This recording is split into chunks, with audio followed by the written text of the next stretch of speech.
बिस्मिल्लाहिर्रहमानिर्रहीम। Chapter number 8 का हम BRS का फर्स्ट वाला क्वेश्चन स्टार्ट करते हैं। तो हमने जब भी क्वेश्चन करना है उसके लिए हमारे पास परफॉर्मा इस तरह का होना चाहिए। सबसे पहले ऊपर नाम, उसके बाद bank reconciliation statement and then उसकी डेट लिखी होनी चाहिए एज ऑन जो भी उसने क्वेश्चन में डेट दी हो। पहली एंट्री करते हैं, balance as per cash book 25,000 इसने लिखा हुआ है। हम यहाँ पे लिखते हैं first balance as per cash book. Balance as per cash book debit होता है, हम यहाँ पे लिखेंगे डेबिट, अमाउंट लिख देंगे साथ 25,000। एंट्री नंबर 2 है, cheque issued amounting to ₹9,000 not presented for payment. Cheque issue किए हैं 9,000 के, लेकिन ये पेमेंट के लिए प्रेजेंट नहीं हुए, इसे हम कहते हैं अनप्रेजेंटेड चेक। तो रूल्स में हमने पढ़ा था कि अनप्रेजेंटेड चेक जो हैं वो होते हैं डेबिट। 9,000 हम यहाँ पे इसको लिख लेंगे। डेबिट और डेबिट प्लस होंगे, दो सेम साइन आ जाए उन्हें हम करेंगे plus. Debit debit plus, debit credit और क्रेडिट भी प्लस होंगे, डिफरेंट साइन को हम माइनस करेंगे। तो यहाँ पे एंट्री नंबर 2 है, ये होगी यहाँ पे ऐड, इसको हम लिखेंगे अनप्रेजेंटेड चेक्स।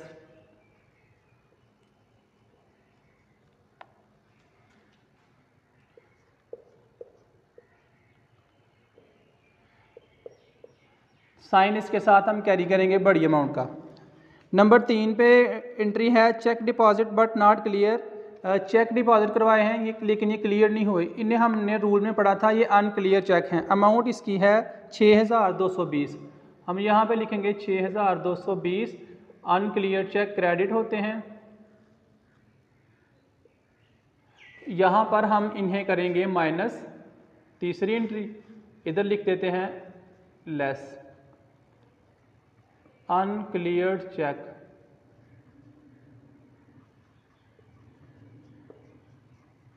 तो इन्हें हम कर देंगे इसमें से माइनस। कैलकुलेटर पे साथ साथ हम इसकी कैलकुलेशन भी करते जाएंगे।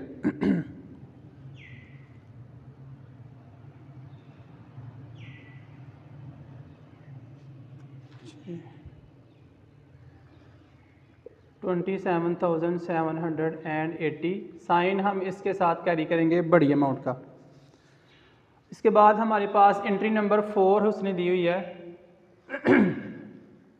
Bank had wrongly debit firms account. Bank ने फर्म का अकाउंट गलती से डेबिट कर दिया है।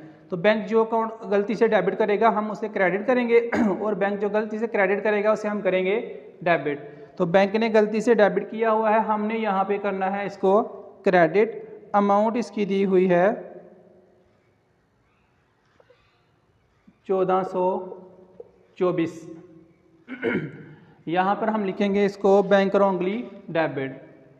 तो डेबिट और क्रेडिट है, ये भी लेस हो जाएंगे, बैंक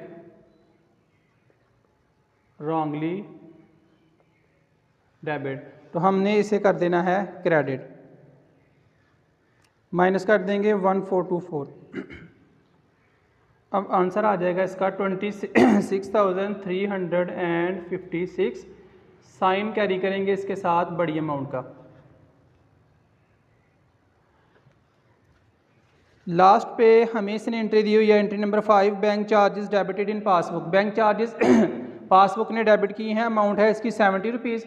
हमने वैसे भी पढ़ा था कि बैंक चार्जेस एक्सपेंस है, ये क्रेडिट होते हैं, यहाँ पे हम 70 लिखेंगे और इसको कर देंगे credit.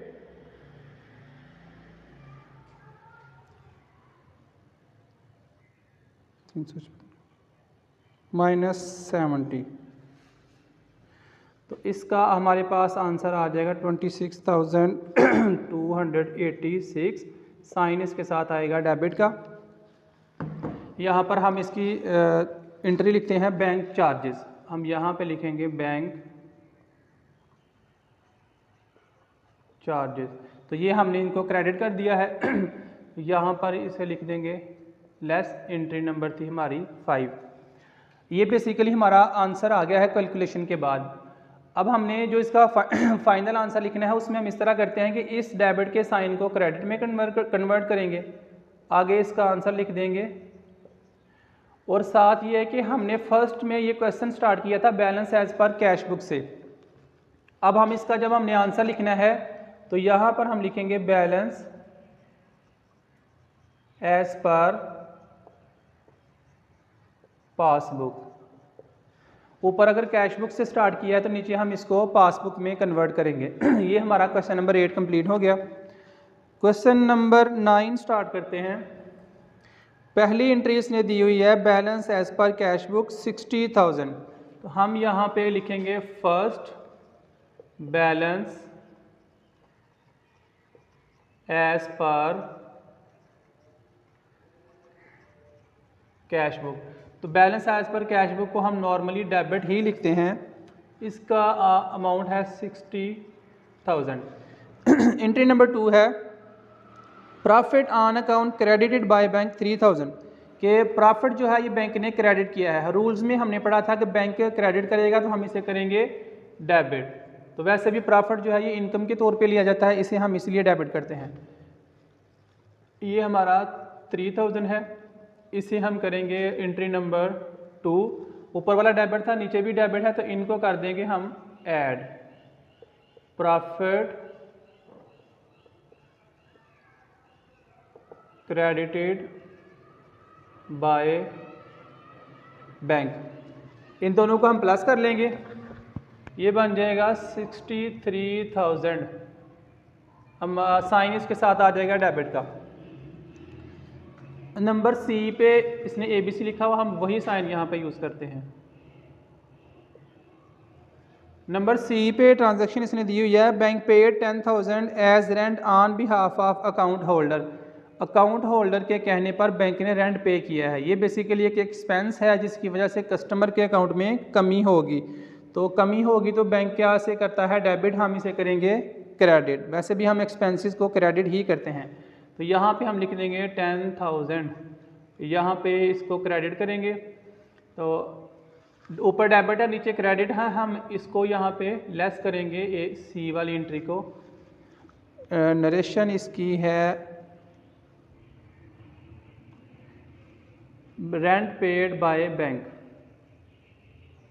Rent paid by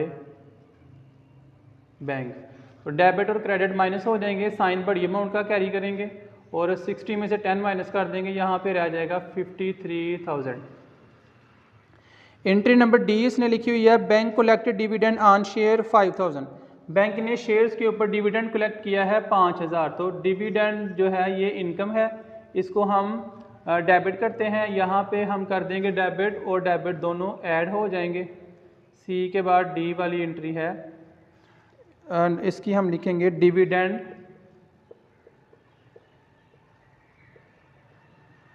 collected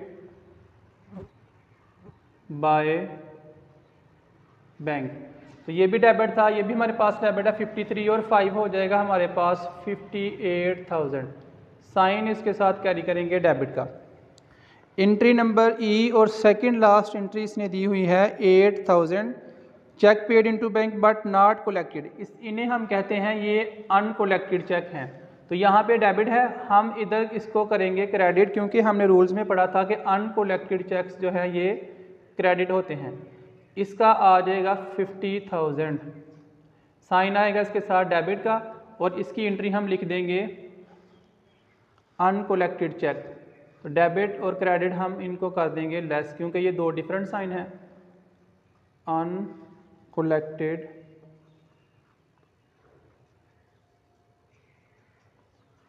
checks.